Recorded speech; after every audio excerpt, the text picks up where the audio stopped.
एक बार भगवान श्री कृष्ण ने अपनी पत्नी सत्यभामा के कहने पर उन्हें स्वर्ग से पारिजात वृक्ष लाकर दिया था। तब सत्यभामा को इस बात का अभिमान हो गया था कि वह सबसे अधिक सुंदर है और भगवान श्री कृष्ण की अति प्रिया भी है। इसी कारण उन्होंने उन्हें पारिजात वृक्ष लाकर दिया है। इसी प्रकार सुदर्शन चक्र ने जब एक बार इंद्र के वज्र को निष्क्रिय कर दिया था, तब से उसे भी यह अभिमान हो गया था कि भगवान के पास युद्ध में जब कोई उपाय नहीं बचता है तो वह उसकी ही मदद लेते हैं। इसी तरह भगवान का वाहन गरुड़ भी यही समझने लगा था कि भगवान मेरे बिना कहीं जा नहीं सकते, क्योंकि मेरी गति और मेरे बल का कोई मुकाबला ही नहीं कर सकता है। इन तीनों के इस अहंकार को तोड़ने के लिए एक दिन भगवान श्री कृष्ण ने हनुमान जी का स्मरण किया था। उनके स्मरण करते ही हनुमान जी तत्काल द्वारिका आ पहुँचे थे। भगवान श्री राम और भगवान श्री कृष्ण एक ही हैं, यह तो हनुमान जी जानते ही थे। साथ ही वह यह भी जान गए थे कि भगवान श्री कृष्ण ने उन्हें किस कार्य के लिए बुलाया है। इसलिए वह भगवान श्री कृष्ण के दरबार में जाने की जगह द्वारिका के एक बहुत ही सुंदर बागीचे में चले गए थे और वहाँ के वृक्षों में लगे फलों के साथ साथ वृक्षों को भी तोड़ने लगे थे। यह खबर जब भगवान श्री कृष्ण के पास पहुंची कि एक वानर बगीचे को उजाड़ रहा है, तो भगवान श्री कृष्ण ने गरुड़ से कहा कि तुम सेना लेकर जाओ और उस वानर को पकड़कर मेरे सामने ले आओ।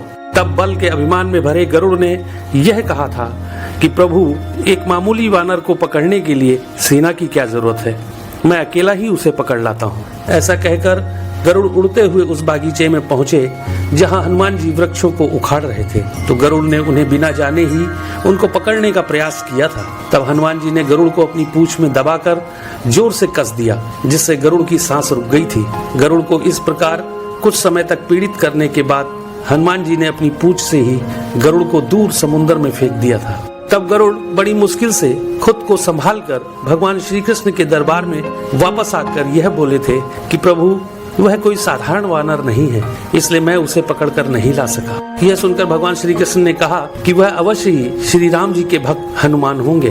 तुम उनके पास जाकर यह कहना कि श्री राम ने उन्हें बुलाया है, वह अवश्य चले आएंगे और हो सके तो तुम उन्हें अपने साथ ही लेकर आना। भगवान श्री कृष्ण की आज्ञा पाकर गरुड़ हनुमान जी को ढूंढते हुए वहां से बहुत दूर मलय पर्वत पर पहुंच गए थे और हनुमान जी से अपनी भूल की क्षमा मांगते हुए उनसे यह कहा था कि भगवान श्री राम ने आपको याद किया है, आप मेरी पीठ पर बैठ जाइए, मैं आपको शीघ्रता से उनके पास पहुंचा देता हूं। हनुमान जी प्रभु की यह लीला भी समझ गए थे, इसलिए उन्होंने गरुड़ से यह कहा था कि तुम चलो, मैं तुम्हारे पीछे ही आता हूँ।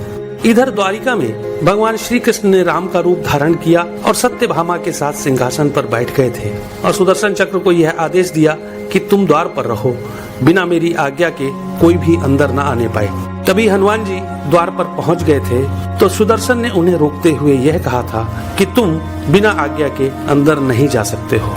तब हनुमान जी ने सुदर्शन चक्र को पकड़कर अपने दांतों में दबा लिया था और अंदर चले गए थे। हनुमान जी ने सिंहासन पर बैठे भगवान श्री राम को प्रणाम करके उनसे यह कहा था कि प्रभु, माँ कहाँ है? आपके पास उनके स्थान पर यह कौन दासी बैठी है? सत्यभामा ने जब यह बात सुनी तो बड़ी ही लज्जित हो गई थी और उनका सारा घमंड चूर हो गया था। तभी थके हुए गरुड़ देव भी हांफते हुए दरबार में आ गए थे। गरुड़ ने वहां हनुमान जी को देखा तो वह चकित रह गए थे कि मेरी गति से भी तेज गति से हनुमान जी वहां पहुंच गए। इस प्रकार गरुड़ का बल और गति दोनों का अभिमान चूर हो गया था। तभी श्री राम रूपी कृष्ण ने हनुमान जी से यह पूछा कि तुम अंदर कैसे आ गए थे? तुम्हें क्या द्वार पर किसी ने रोका नहीं था?